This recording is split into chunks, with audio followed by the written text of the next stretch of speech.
All right, Coach, you guys really rolling here since the Notre Dame game. What do you think's clicked in for you guys over the last 3 games or so? Well, I think it's a combination of things. It's guys getting comfortable with the offenses and defenses. Everybody seems to be playing pretty well individually and as a group. I think we're getting used to playing with one another. And I think with the wins comes a lot of confidence. When you look at the RPI, which finally came out this week, and see you guys top 5 at that moment, how much does that settle your mind, I guess, a bit at this point of the season? Well, it's all good stuff. We've always played a really strong schedule, which helps the RPI, and obviously getting the wins against some of these good teams, it helps the RPI. So knowing that that's one of the factors what the NCAA committee looks at and considering seeding teams, it's a good thing this time of year. In this Navy game, first time you're playing there in a road game in forever, what do you think this is going to be like going down that way? Well, I've always liked Marine Corps Stadium. I go there, once a summer to go to one of the recruiting camps. It's a great setup. It's a great environment to play in, and I think it's kind of special being at the academy. While your ACC regular season is over, obviously the game that's happening with Notre Dame and North Carolina is huge for you. Just your thoughts between finishing second, finishing fourth, and playing an extra game there. Just your thoughts about what's ideal. Outcome for you, obviously you want to avoid that first round game. Just thoughts on where you fit in when the ACC tournament starts. Yeah, well, for once we're cheering for North Carolina, to win the game, and then we wouldn't have to go down until Friday. But that's not in our hands; that's in their hands. And if we do have to go Wednesday, then it's another game that we'll have to play. And you must feel like the confidence you have now that whether you play 3 games, 2 games in the tournament, you played them all before. Yeah. We'll just bring them on. Yeah, it's the scouting report's going to be easy for these games, no matter who we play.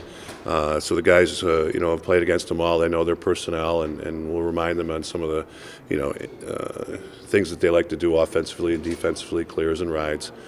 So it'll mentally, and I think it's always difficult playing somebody that you've beaten already during the year. You've got to refocus. You don't want the guys to come out with too much confidence. So either way, whether we're playing against somebody we lost to or somebody we beat, we've got to be ready. Have you seen more of a sense of urgency with this team over the last couple of weeks, or has it kind of been status quo, so to say, as playoffs are right around the corner? Well, I think it's just more confidence, and we're getting off to better starts. We're not down by a lot of goals at halftime, which we found ourselves in a number of games. So I think that the guys, we're playing more. We're getting more 60 minutes out of our guys than maybe 30 minutes or 40 minutes like we had earlier.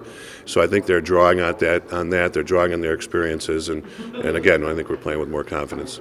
Along with playing more confidence, the way the defense has been able to play, do you think that's top to bottom, starting obviously at the face-off X, or is it that the defense has been that outstanding over this stretch of games? Well, we've had a combination of things. I think when we're winning face-offs, we're more dangerous because it's more takes that the offense has and less takes that the other team has as far as scoring opportunities. So that certainly helps. But I think the team defense, you got some pretty good experience there at that end of the field, and guys like Peter Dearth being an offensive threat going the other way with the ball gives a kind of double dipping there. And it's a big goals against UNC going from defense to offense, and that's just some icing on the cake. Speaking of defense, how do you think Drake's developed over the season? I think just like the rest of the team, I thought that he had really good ability the last couple of years. He's a very comfortable goalie in the goal. I think when he gets scored on, he's quickly puts that behind him, and just like the rest of the team, he's playing with a lot of confidence right now.